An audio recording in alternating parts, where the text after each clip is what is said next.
दावे जितने भी हों, पर असल परख मैदान में ही होती है। पाकिस्तान चाहे जितने भी दावे करे कि वो अपने पड़ोसी देशों से बढ़त पर है, पर हालिया घटनाक्रम ने इन दावों के पोल खोलकर रख दी है। पाकिस्तान पठानों से भी पिटकर बेहोश में नहीं आया है। हाल की घटनाओं में भारत और अफगानिस्तान ने पाकिस्तान के दावों की परतें खोल दी और उसकी सैन्य बलों को चुनौती दी। सेना प्रमुख आसिम मुनीर के बयान अब खोखले लगते हैं। 11 अक्टूबर की रात के बाद से अफगानिस्तान और पाकिस्तान में क्षेत्रीय तनाव चरम पर पहुंच गया। अफगानिस्तान ने सीमा पर चलाए गए सघन अभियानों के दौरान 50 से अधिक पाकिस्तानी सैनिकों को मार गिराया। यह कार्रवाई अफगान फौज ने अपने क्षेत्र और हवाई क्षेत्र में बार बार हो रहे उल्लंघनों के जवाब में की।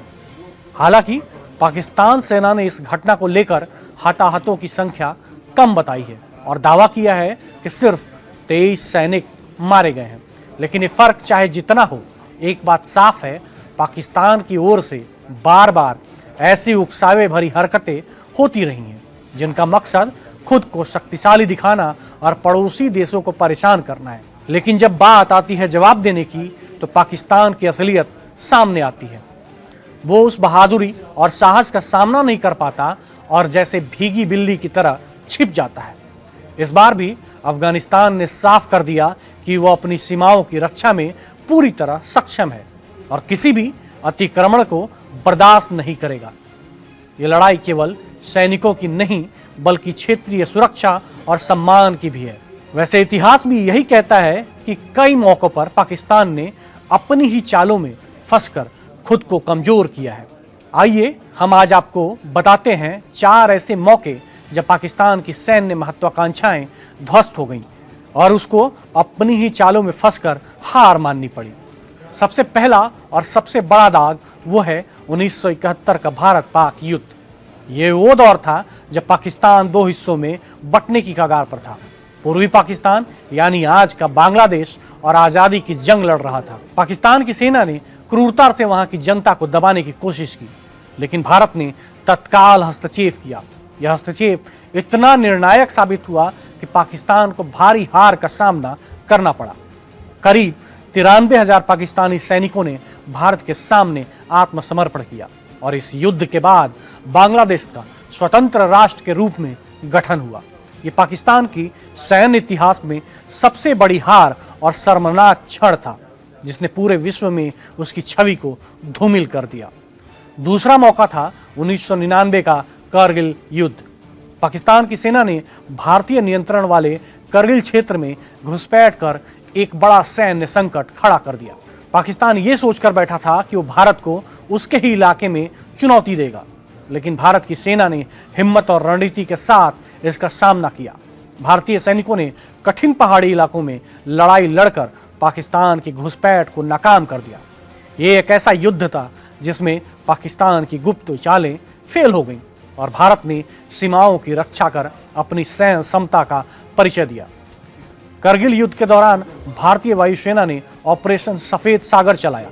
इस ऑपरेशन में वायुसेना ने करगिल की पहाड़ियों में पाकिस्तानी चौकियों को, ठिकानों को हवाई हमले किए। फिर 1971 के बाद ये पहली बार था जब वायुसेना का इतना बड़ा इस्तेमाल हुआ। इन दोनों सैन्य अभियानों में भारतीय सेना और वायुसेना ने पाकिस्तानी सेना को बुरी तरह हराया। तीसरा बड़ा झटका पाकिस्तान को 2016 में तब लगा जब उरी सेक्टर पर आतंकवादियों ने हमला किया। यह हमला पाकिस्तान की आतंकवादी नेटवर्क की सक्रियता का नतीजा था, जिसे उसने बड़ी चालाकी से अंजाम दिया।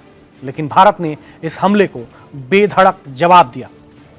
भारतीय सेना ने हवाई हमलों के जरिए पाकिस्तानी सीमा के अंदर आतंकवादी कैंपों को निशाना बनाया और उन्हें तहस नहस कर दिया। इस जवाबी कार्रवाई ने पाकिस्तान की सेना की छवि को बुरी तरह प्रभावित किया और यह स्पष्ट कर दिया कि भारत अब आतंकवाद के खिलाफ निर्णायक और कठोर कदम उठा सकता है।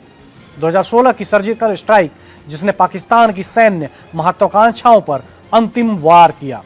भारतीय सेना ने उस समय पाकिस्तान की सीमा के अंदर घुसकर आतंकवादी ठिकानों पर सटीक हमले किए। ये कदम पाकिस्तान के लिए एक बड़ा झटका था, क्योंकि उसने अपनी सैन्य श्रेष्ठता के दावों को पूरी तरह खो दिया।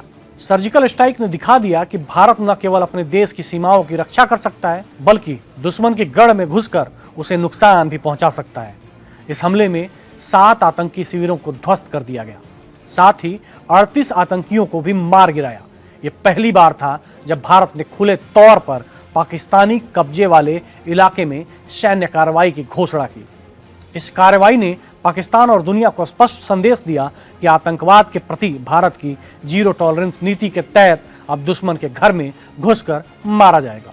और अंत में 14 फरवरी 2019 का दिन भारत के इतिहास में एक काला अध्याय बनकर आया, जब पुलवामा में जैश ए मोहम्मद के एक आत्मघाती हमले में 40 सीआरपीएफ के बहादुर जवान शहीद हो गए। इस हमले ने पूरे देश को हिलाकर रख दिया। हर भारतीय के दिल में गुस्सा और दर्द उमड़ पड़ा। हर कोई देश के शीर्ष नेतृत्व से इस दर्दनाक घटना का जवाब देने की उम्मीद करने लगा। उस समय देश की जनता का खून खौल रहा था और सबकी निगाहें उस एक्शन पर टिकी थी जो इस कायराना हमले का बदला ले सके।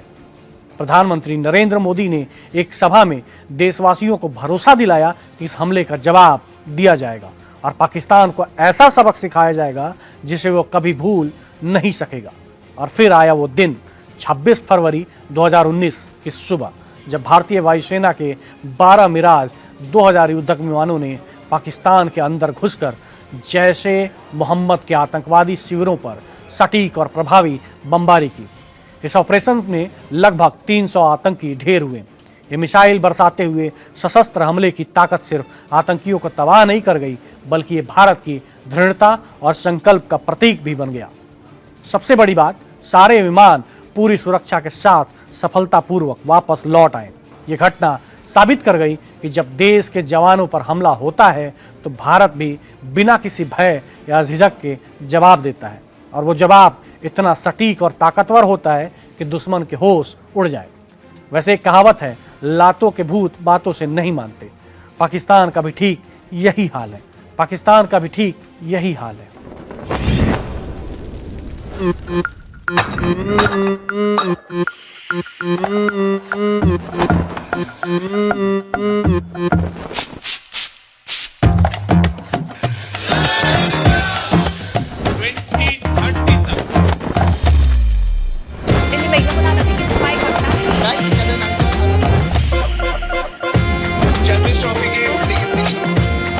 ये कड़क है।